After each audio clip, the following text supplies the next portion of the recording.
does all this really mean? Many are, coming out to say it's all normal. Look here, chief ministers and prime ministers are supposed to greet each other cordially. There has to be, a cordial relationship for better federalism, so on and so forth.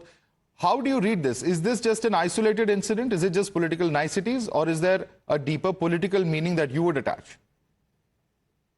Good evening, Madhav, and good evening to my fellow panelists. On a strictly lighter note, even politicians under the threat of a CBI raid don't praise Narendra Modi so much. So I don't know what's got into Omar Abdullah. But be that as it may, I think it's a bit of 3 or 4 reasons that you yourself gave. Of course, as the national spokesperson said, one is expected to be courteous when the Prime Minister comes visiting to your state. So yes, political niceties and being courteous is, of course, required. The other fact is this what he really means? Now, that's a very difficult question to answer. I suspect that bol bhale hi Omar Abdullah ke bahar flowery ho, but under his soch is still like Mehbooba Mufti.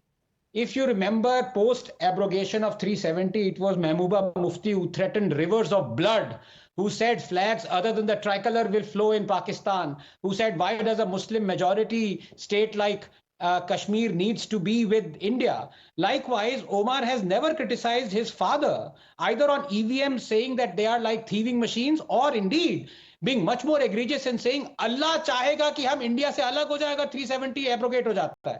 Now, all those comments have never been denied nor expunged from the vocabulary of NC. So be that as it may, I still believe that if it is a new dawn on the back of the following: 9 medical colleges, 1.5 million tap connections, 8 million Ayushman cards, 0.2 million homes, 0.8 million toilets, 65 million tourist footfall, 81% decrease in terror incidents, 30% increase in school days, 9,000 kilometers of roads since 370 abrogation. In 5 years, Omar Abdullah has seen.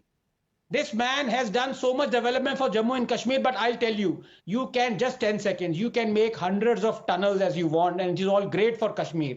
But unless you connect the Kashmiri Hindus who have been exiled, who had been committed genocide against, back to their land, no amount of development is going to realize the final expectancy of what we deserve from Jammu and Kashmir. Okay, so is that a question for the central government or the state government, Dr. Ranganathan? For both.